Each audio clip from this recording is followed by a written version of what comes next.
Last year I participated in Monster Bash. I pulled my cards, crafted my monster, but choked on uploading a video about it. This is me correcting that mistake.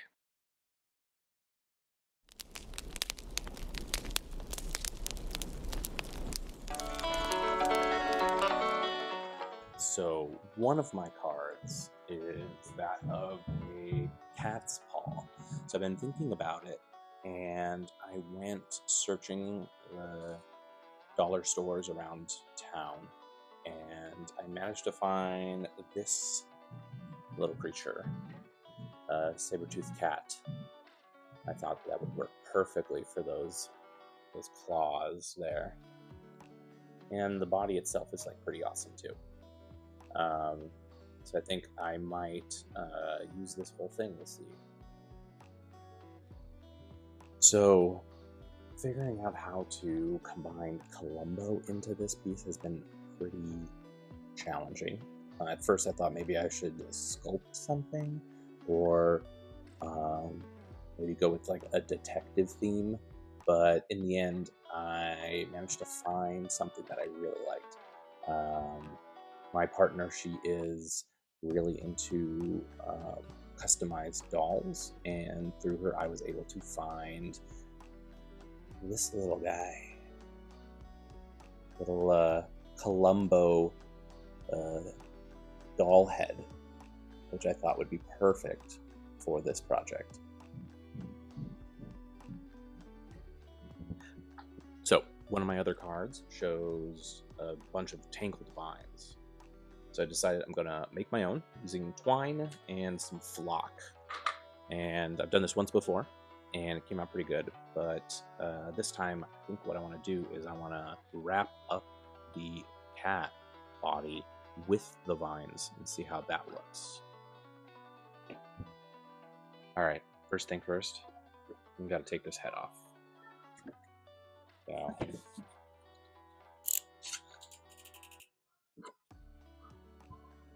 I think probably right there. Now I can do a little bit of this action. Maybe I should bring it up a little bit like that.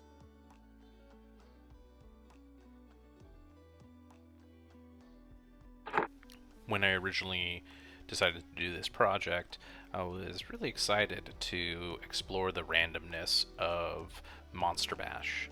Having to work with whatever choices were handed to me through the cards was something that I was really looking forward to. Most of the projects that I do are terrain, so I was really excited to get into kit bashing a monster, especially one for a community event. Getting to see everyone else's work as they posted progress pictures, and once their video started going out, was really exciting. I don't know what it was that prevented me from finishing this video the first time around. It was just cold feet. Maybe I wasn't really excited about how professional it looked, but whatever it was, I don't want that to stop me now.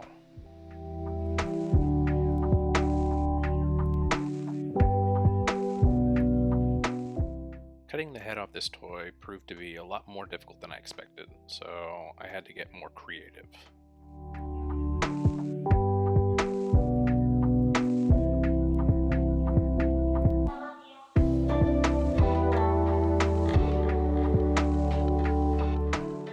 I decided to use boiling water to soften up that plastic a bit so that cutting through that thick plastic neck of the toy didn't kill my wrist or snap my blade. While I was waiting for that to work, I decided to prepare the Columbo head. Since it was resin cast, it was pretty easy to cut through.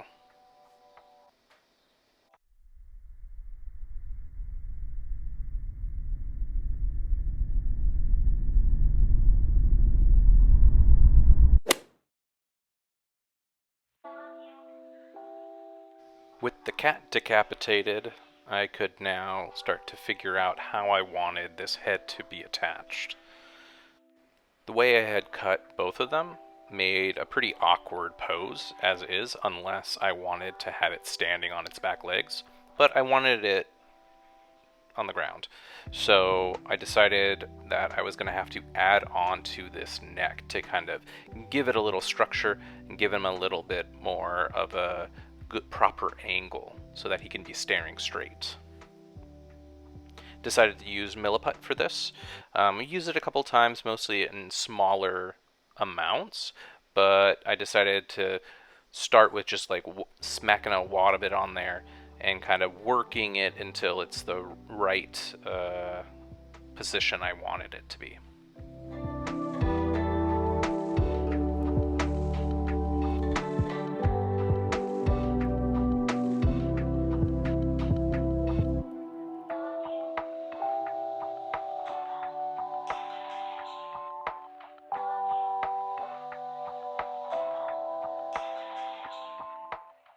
What I quickly realized is that doing it this way meant that there was no structure underneath. The head was kind of just like floating there, and even after it dried, it would probably be pretty brittle. So I was going to have to create some sort of structure underneath the milliput so that it would stay together.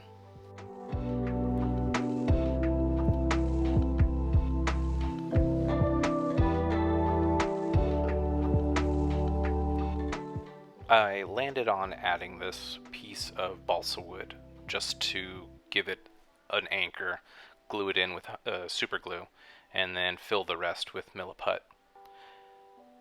I think it ended up working just fine.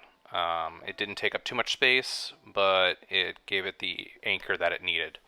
After that, I started sculpting, adding more of the milliput on as I went until I had a shape that I liked. With that complete, it was time to create the vines. So I cut up a bunch of this twine and prepped some paint, a little mix of a couple of different greens and a brown. And then I started unraveling the twine so that there'd be multiple vines coming off of the main stem here. With that done, dunk it in the paint, let it soak up as much of it as it can. This would give it a little bit of structure as well as give it a base paint to it.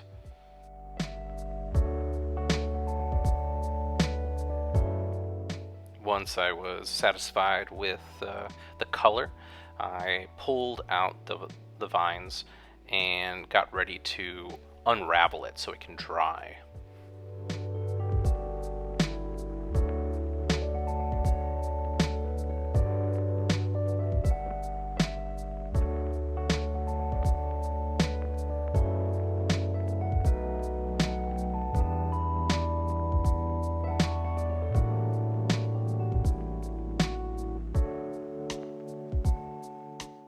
While I was waiting for that to dry, I decided I was going to give this creature a little bit of texture.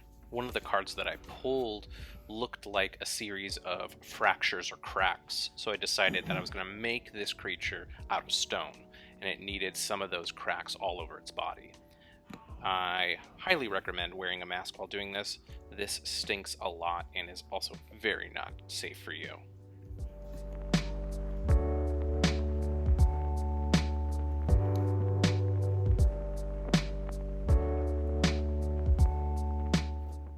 With the help of my X-Acto knife, I added a couple more cracks and chips out of the Columbo face. And I think all of this together added a really nice quality to the piece. It doesn't look like it yet, but once I put down that first coat of paint, I'm telling you, it starts looking good. I do most of my priming by hand, but that's pretty much because I keep running out of spray cans. But with these minis, I think by hand is just as acceptable as with the spray can. I just need to make sure I don't put too much paint on it and get rid of all the details. With that, I start with adding the undertones with my two favorite colors, this maroon and a teal, which I've talked about in the other videos. I think it does a really good job of giving stone, a more natural quality and something interesting to look at too.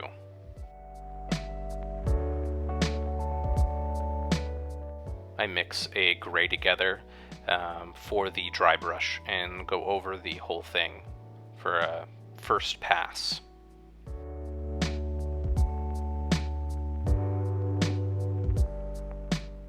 With a couple more passes, I think I'm done with the dry brushing, and I think it looks great. It looks like an ancient stone statue that has come to life.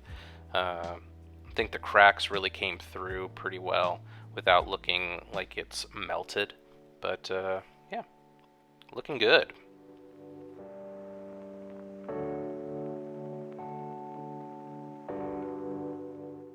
Another one of the cards that I pulled was of these electric wires, and for a while I wasn't quite sure what I wanted to do about it, but eventually I realized, what if this stone statue was powered by some sort of electricity from within? And so I decided to make those cracks look like there was light coming out of them. So with that same teal color I was using before, I started to paint each of the little cracks that I had carved into this statue's body.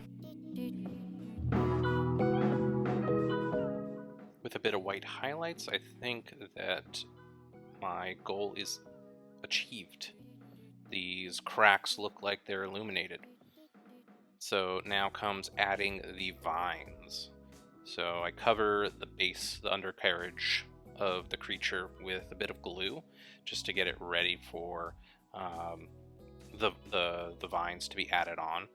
I plan to wrap them around the entire creature, just to kind of feel like it's been out in the world for a really long time.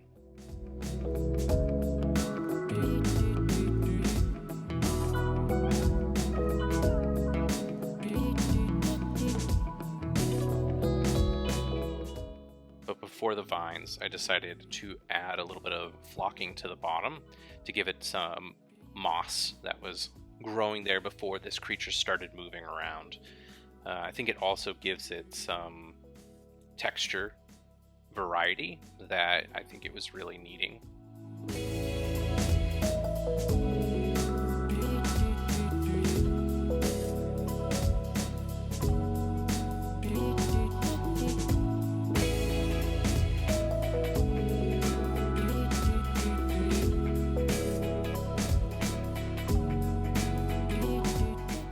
Once that was dry, I started collecting the vines that I wanted to use to cover the creature. I dotted a bit of globs of glue over the vines and then started sprinkling some more flocking over it, as well as some tea leaves that I collected and crumbled up into smaller pieces to kind of diversify what the vines looked like.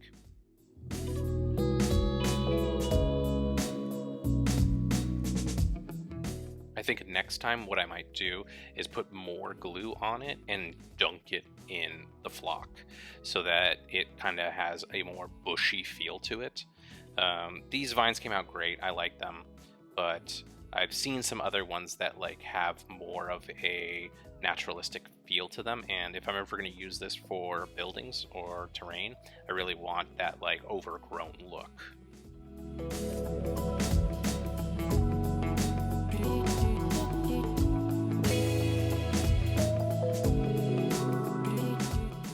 With super glue, I start to anchor the vines to the body of the monster. It was a bit of a pain to get these things down. I hadn't started using baking soda yet to quicken the drying process, so there was a lot of me sitting there trying to keep these things from falling off, waiting for it to dry enough so that I could start wrapping it without ripping it out of the spot that I glued it down. But eventually I was able to get these to stay, and it started to work for me.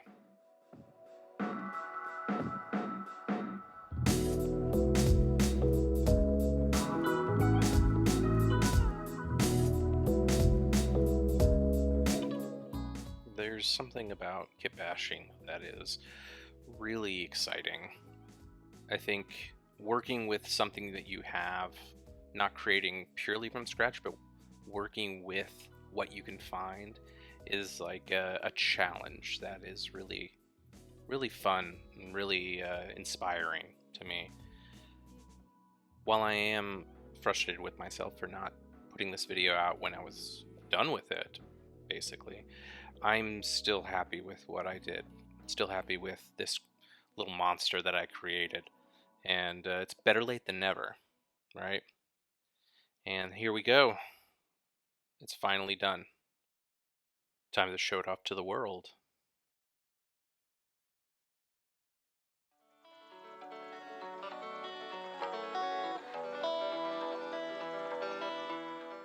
Thank you all for joining me on this journey and watching all the way to the end of the video. If you liked this, please subscribe, click that like button, and I will see you in the next video.